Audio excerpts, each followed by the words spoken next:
Good morning, students. In the revision form, today we are going to read chapter 4 of Hornbill, that is Landscape of Soul.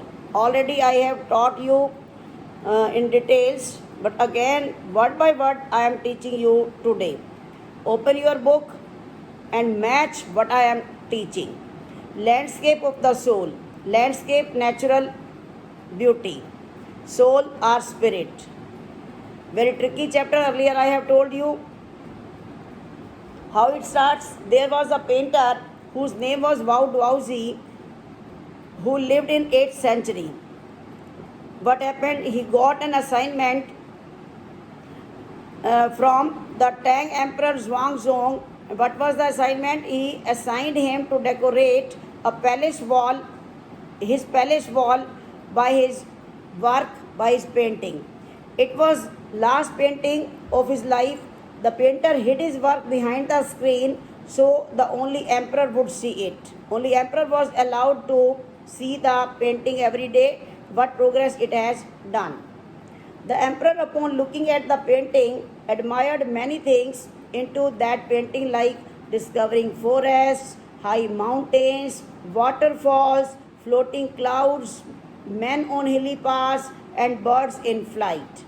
The painter then made him look at the cave in the painting, which was at the foot of the mountain, and compared it with a living spirit. Look what type of painter he was. Vaudoisy was such a talented painter, along with all these things which were looking beautiful apparently. He also drew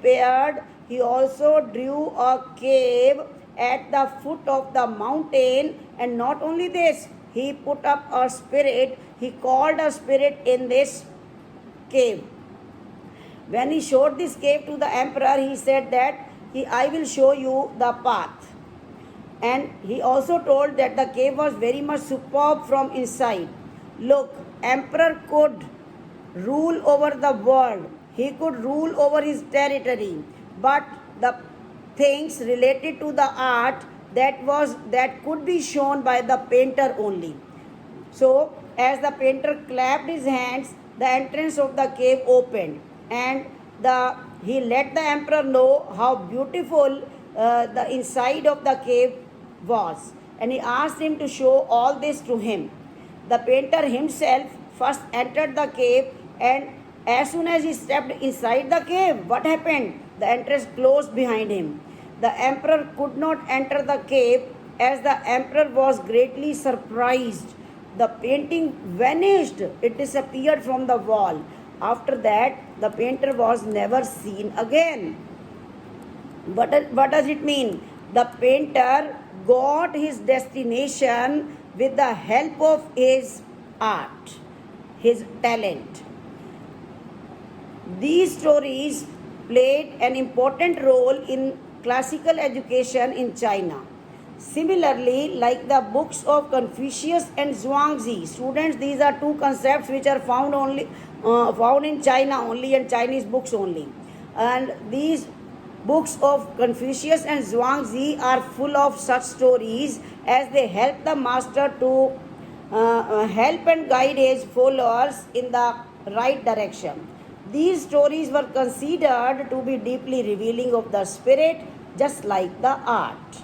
There was another famous story in contrast to the previous one, and once again there was a painter who painted the picture of a dragon, but he did not paint the eyes of the dragon. Why?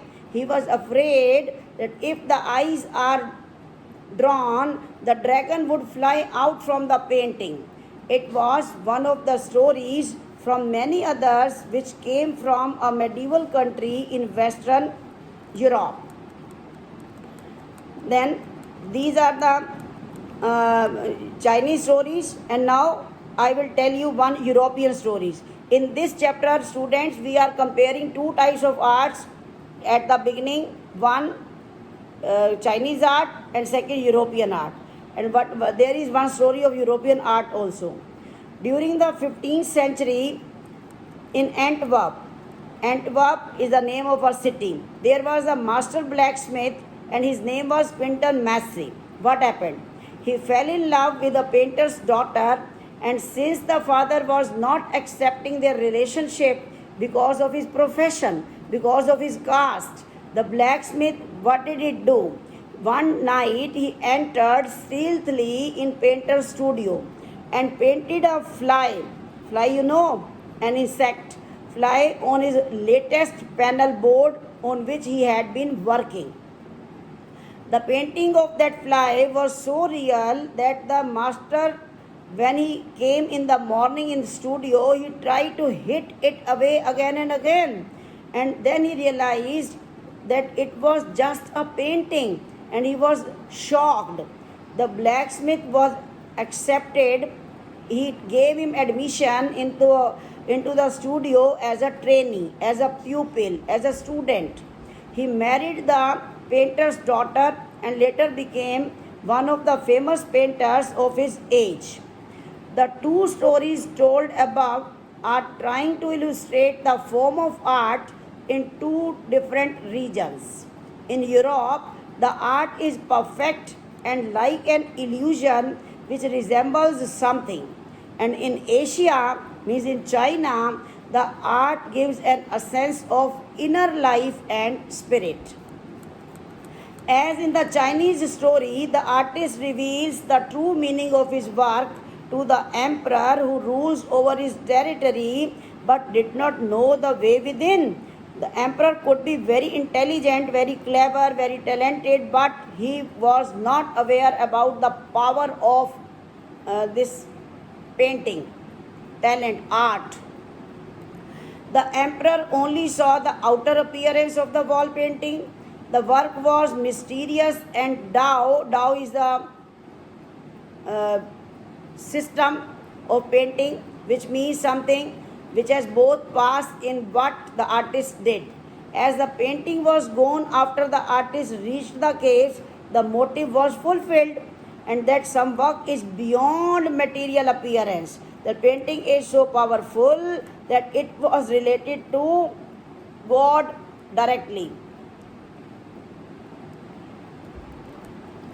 In next paragraph, the Chinese landscape is not made with a real viewpoint, but it is a representation of artist's thoughts only. The Western painting in Europe is figurative art form. Underline. The European painter paints a landscape to show you a specific scene of the landscape, whereas the Chinese painter does not choose a real viewpoint. You can enter the painting from any point and can travel anywhere where your thoughts and imagination take you. The Chinese artist wants you to travel by creating your own path and then come out in a relaxed movement. In China, this mode of seeing a painting is more enjoyable. A horizontal scroll like chart is a form where one section of painting is opened one by rolling it up to move on the other side. It creates a dimension which is not practiced in any other form of artwork.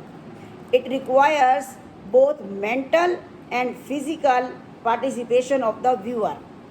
It cannot happen that you are watching the painting and mentally you are somewhere else. No, you have to put both your mind and eyes on the painting. The Chinese painter wants you to enter his mind and see the painting from his thoughts. The landscape created by Chinese artists is spiritual, inner, and of conceptual or abstract space. The Chinese concept of art is also expressed as Shan Shui.